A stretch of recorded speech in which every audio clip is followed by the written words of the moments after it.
Hello, everyone. Welcome to this episode of Rice Hour. It has been almost 2 months now since I've last filmed an episode.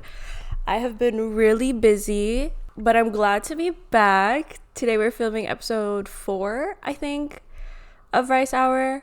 Yeah, I've been gone for so long because, as you can see, we have a new setup. I moved out of my mom's home. I currently live with my boyfriend, and yeah, this is the new setup, I guess. All black. As you can see, I'm in my corporate outfit. I gotta go to work. Today's episode, we're gonna touch on something that I have not really spoken about it too much. I only really keep this side to myself or with my friends, certain friends. And now I guess I'm here to share it. We're going to talk about my sexuality and my gender. I hate this topic because as a person of color, being gay is the least of my problems, really. So when it comes to me identifying myself, I definitely am the type of person to like labels personally. I prefer having that label for myself rather than not. I know a lot of my friends don't have any labels. They kind of just fucking love whoever they want. But me personally, I think having that label really does help soothe my anxiety in some way, if that makes any sense. But just to clear the air, we're going to get to how I came to this. But I am pansexual, so I fuck anyone and I love anyone. I'm in love with love. And my gender is non-binary, so my pronouns are they, them. So let's start with how I came to the conclusion of how I am pansexual. When I was younger, most of my relationships, when I mean younger, I mean primary school, 5th, 6th grade. All of my relationships, I put it in quotes because knowing the relationship that I am in now, it's completely different to the relationship I have in 5th grade. Yeah, most of my relationships back then really was with people that liked me. I definitely had crushes, I guess, people that I get along with. Oh, also look, Boots has a cone again because he hurt himself. So, if you guys like and subscribe, then we could take him to the vet. No, I'm kidding. He's literally an orange cat, so he's actually dumb and he keeps hurting himself. In primary school, most of my relationships were with people who tend to like me. I will say, yeah, okay, I did like them, but it was never to that extreme. I was never the type of person to shut people down. I remember dating this kid for 4 days just because he said he had a crush on me, and I really wasn't a big fan of him. I don't know, he wasn't my favorite, but I still dated him because in my head it was I feel like everybody deserves a chance at being in a relationship or being in love, I guess. A little side note, because my boyfriend can literally be okay, that is complete bullshit, Vina. You're lying. You did not date everybody that had a crush on you, because he supposedly told me he had a crush on me and then I ghosted him. I guess my whole thing of dating people who had a crush on me is a complete lie now that I'm thinking about it. I never really cared for what gender they identified as. They so happen to be all Filipino now that I'm thinking about it. Maybe that was the first realization that I was not into Filipino men. See, he's licking the couch. What do you mean? There's nothing there. So I had my first real boyfriend when I was 16, I want to say. But between then and my first boyfriend, I never really thought about sexuality that much. I kind of was just liking people. Actually, that's a complete lie. In my 3rd year of high school, in between boyfriends, there was this guy who came into my French class. He was fairly new and I thought he was cute. We were walking down the hallway and I see him with a girl. He fully had a girlfriend. They're kissing in the hallway, and I'm okay, I'm good. Don't need to have a crush on this man. But then I had a closer look and I was like, why the girl kind of cute though? So then I had a crush on his girlfriend. And then me and his girlfriend eventually became friends. I feel comfortable telling the story because that girl knows about the story. If it was somebody that like I've never told the story to, then maybe I would not share.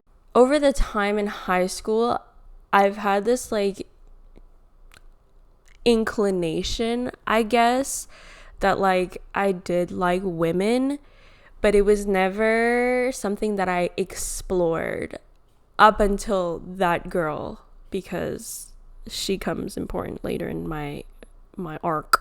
Me and this guy, we I guess had planned that we were gonna kiss that day, or like he was gonna, like, I guess there was talks that we were gonna kiss, but we went out with like friends, and that group of friends included that girl that I used to have a crush on. And instead of kissing him, I think I got really shy and I ended up kissing her instead. Like, for some reason, for me, I felt a little bit more comfortable to kiss her than him. I never ended up kissing him that night, and I remember him texting me and asking me, hey, do you like girls, by the way? And I was like, no, like, I just think women are just so pretty and I just love women. Like, I would never be with a girl. But yeah, that was like the first time I kissed a girl, and I liked it. Midway through my first relationship is when I realized that I liked women. I came out to my boyfriend at the time as bisexual, and it wasn't like a shock to him. I think because he realized that I kissed a girl before I kissed him, he was just kind of like, okay, dude, like, I know. Plus, all of our friends, you could kind of smell the gay. There was a part of me where I was like, I don't know if bisexuality is the right word to describe my sexuality. Eventually down the line, literally looking it up online and listening to what other people, or how other people describe their sexuality, that's how I realized I was pansexual. Like, for me, I define pansexuality as you fuck whoever you want, you love whoever you want, regardless of gender or sex. And that's really me. Like, I literally am just in love with love, and that's the best way I could describe my sexuality. I don't care what's in your pants. I don't care how you identify as. If you're able to give me the love that I deserve, then period, let's be in love. I came out to my parents about 3 times. Not intentionally, it was really just as a way to cover my ass, but it was like a little bit of truth to that. And they never really believed me, because they said that, how can you be gay if you have a boyfriend? And I was like, hey, you know what? There's no need for me to come out to my parents. I'm now with a straight man, so let's not overcomplicate things. You know, they're a completely different generation who comes from a different, like, in a completely different part of the world. So I don't think that coming out to my parents at this stage really does mean anything. Like, okay, you're gay, but you plan on marrying a man right now. Like, you're in a relationship with a man. It's so Westy. Right now, at this stage of my life, I don't feel the need to come out to anybody. I don't even think I came out to my boyfriend, like my current boyfriend. I think he kind of just knew, like, I was a little fruity. I actually have a friend who said something quite interesting. He said that he'll just start assuming everybody's pansexual, because you just love whoever you love. Like, it doesn't matter if they're straight or gay. Like, they're pansexual, whatever. They're gonna fuck whoever they want to fuck. If you think I'm gay and you ask me, period, I'm gonna tell you. But it does not necessarily mean that much. Like, my whole personality is not based around being gay. At the end of the day, like, there's so much more to me than being gay. I guess it's a great way for me to transition into my gender story. Like I said in the beginning, I currently identify as non-binary. It took me a while to come to this conclusion, and a lot of like self-reflecting and a lot of like sitting down and trying to figure out what is it about me that I don't feel comfortable in. When I was younger, the only thing I ever really like was exposed to gender wise was literally being tomboy or a girly girl. I remember when I was younger, I was always identified as like a girly girl. Like I was never really a tomboy.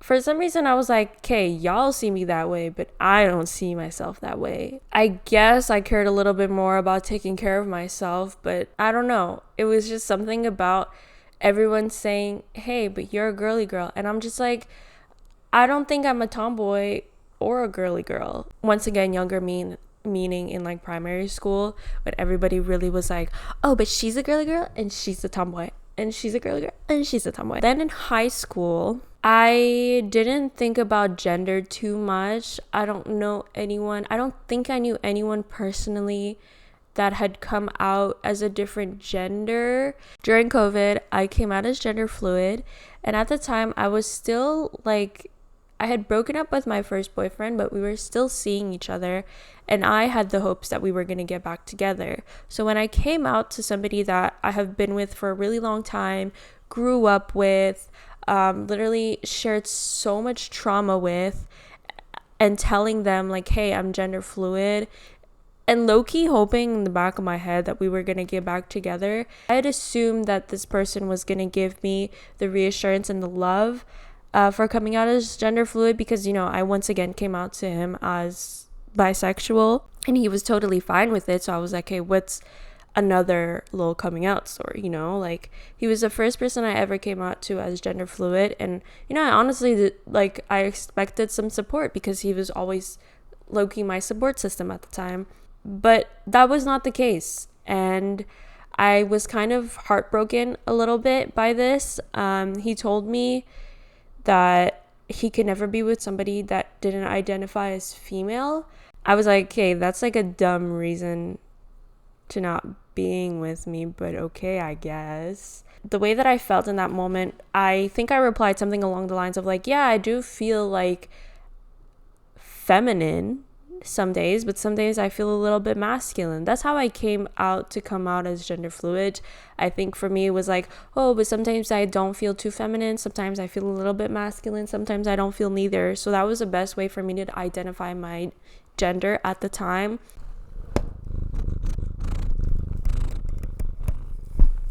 Okay, he just needs some scratches. Come here. There was low-key a little bit of like thought behind coming out as gender fluid, as in like I want people to start using other pronouns for me, because like I don't know if gender fluid was the right label.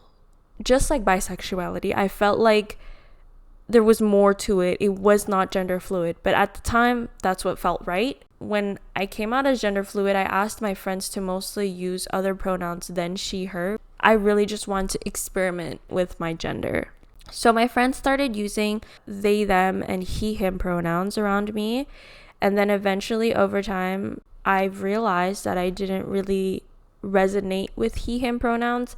I think hearing it was like, okay, I could see why people use this. But for me, it was not it. It was not who I identified with. So I sat with it a little bit more, and I realized, like, let's start using they, them pronouns. And I looked it up a little more. Like, it really was about research and about, like, figuring out what I felt more comfortable with and hearing how people describe their sexuality and gender. It really was just about that for me to see what I resonated with the most. And so I asked people to start using they, them pronouns. I eventually came out as non-binary because I was strictly only using they, them pronouns. And that's where I am at today. Like, even though like somebody that I came out to at first didn't support me the way that I wanted to be supported, I'm happy to say that now I'm in a relationship where my boyfriend doesn't really care about what pronouns I use, as long as I don't grow a dick. I'm very happy in the relationship that I'm in. I'm very happy with the pronouns that I use, with my identity. I'm very happy with my sexuality as well. I don't come out to everybody. I literally only come out to my close friends and one family member, one cousin. I don't come out to people at my job, only my close friends at my job. Whenever I meet people in public, like, I kind of stay back a little bit. Like, I keep to myself a little bit when it comes to gender, just because I really do not care about your opinion. Like, if I tell you I am non-binary and that person doesn't necessarily agree with pronouns, and they're that type of person where it's just like, oh, those bitches with pronouns, I can't stand bitches with pronouns, bitch, my pronouns are USA. I don't want to get into an argument over this just because it does not matter. Like, we're literally people on a floating rock. It's really just for me and for people around me to make me feel a little bit more comfortable in my own skin. I guess this is a coming out story. So unfortunately, this is the end of episode 4. I have to go to work and I am currently late, so I must go. See you guys next time on Rice Hour.